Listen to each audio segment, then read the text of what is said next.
नमस्कार दोस्तों, स्वागत है आपका अपने न्यूज़ यूट्यूब चैनल पर। एक बार फिर हाजिर हुए हैं बड़ी अपडेट के साथ लाखों कर्मचारी पेंशन धारकों के लिए बड़ी खबर लेकर।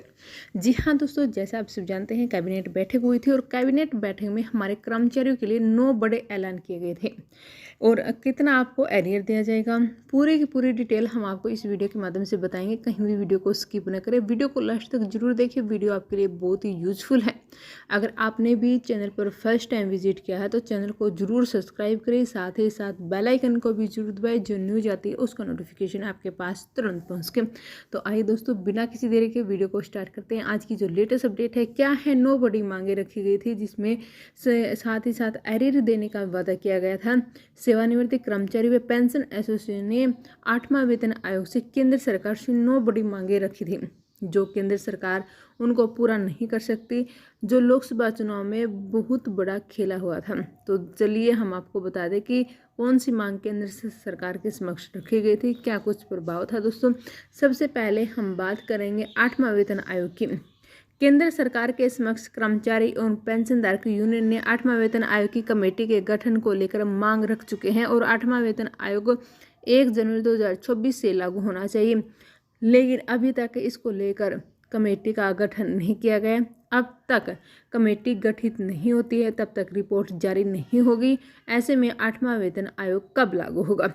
तो दोस्तों, अब देखते हैं सरकार इस पर क्या कुछ फैसला लेती है। वहीं हमारे जो कर्मचारियों की मांग थी दूसरी, पेंशन को आयकर से मुक्त रखा जाए।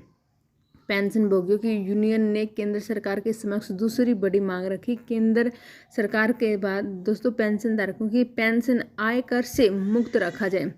पेंशन धारकों को पेंशन पहले से कम होती है, ऐसे में अगर उनके ऊपर इनकम टैक्स भी लगता है तो पेंशन और भी कम हो जाती है। उसी को देखते हुए पेंशन भोगी यूनियन लगातार कोशिश कर रहे हैं कि पेंशन आयकर से मुक्त हो। जो हमारे कर्मचारियों की मांग है वो एकदम सटीक है। तो दोस्तों, अगली तीसरी मांग क्या है दोस्तों, पेंशनधारकों को मिले बोनस। पेंशनधारकों की यूनियन ने तीसरी बड़ी मांग केंद्र सरकार के समक्ष रखी।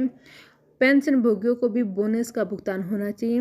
पेंशनधारकों को न तो इंक्रीमेंट मिलता है न ही कोई और फायदा मिलता है, तो ऐसे में पेंशनधारकों को भी केंद्र सरकार के कर्मचारियों की तरह बोनस का भुगतान होना चाहिए। उन्हें पूरा बोनस ना मिले तो आधा बोनस मिलना चाहिए। जी हाँ दोस्तों, बिल्कुल सही कह रहे हैं।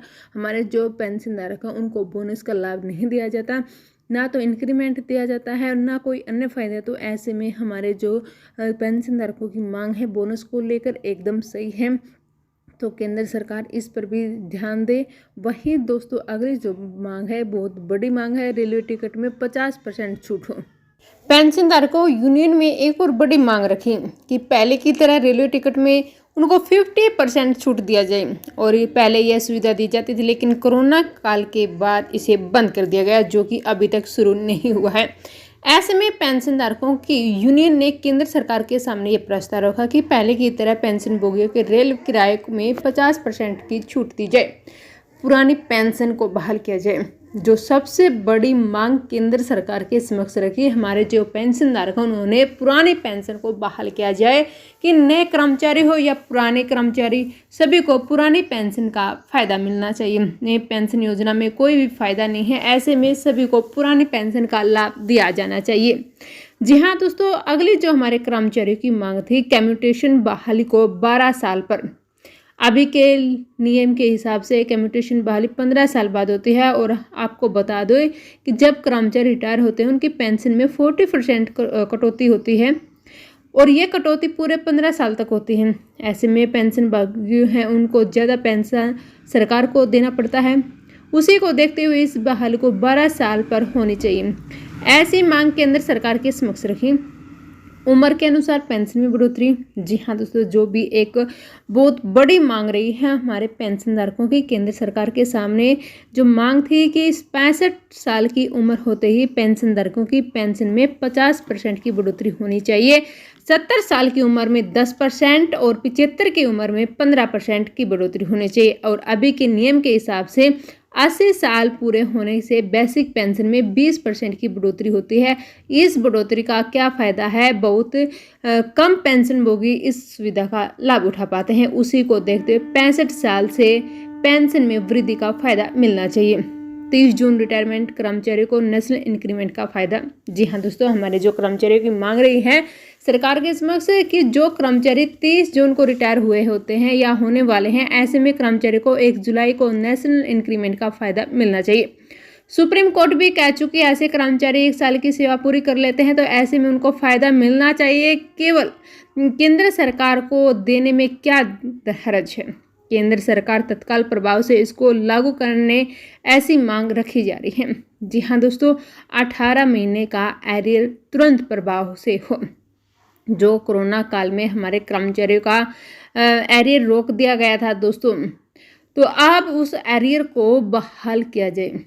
केंद्र सरकार के समक्ष जो हमारे कर्मचारी काफ़ी टाइम से मांग कर रहे हैं कि अब तो सरकार का बजट अच्छा हो चुका है तो हमारे जो 18 माह का एरियर जो रोका गया था वो दे दिया जाए। उनका जो महंगाई भत्ता फ्रीज किया गया था उसका भुगतान किया जाए। कम से कम पेंशन धारकों को इसका भुगतान होना ही चाहिए। पेंशन धारकों की पेंशन पहले से ही कम होती है और ऐसे महंगाई भत्ते को फ्रीज करना कहीं का न्याय नहीं है। इसको देखते हुए 18 महीने का एरियर का फायदा पेंशन भोगी को मिलना ही चाहिए। दोस्तों, ये थी 9 मांगे जो कैबिनेट बैठक में कर्मचारियों ने सरकार के समक्ष रखी और लोकसभा चुनाव आने जा रहे हैं और लोकसभा चुनाव से बहुत बड़ा खेला हो सकता है अगर सरकार ने ये मांग नहीं मानी तो। दोस्तों, ये थी आज की लेटेस्ट अपडेट। आशा करते हैं आपको वीडियो अच्छी लगी होगी। वीडियो अच्छी लगे तो लाइक ज़रूर करें, सब्सक्राइब करें और अपने दोस्तों के साथ ज़रूर शेयर करें। मिलेंगे एक और बड़ी अपडेट के साथ, तब तक आप सभी को धन्यवाद। जय हिंद, जय जवान, जय किसान।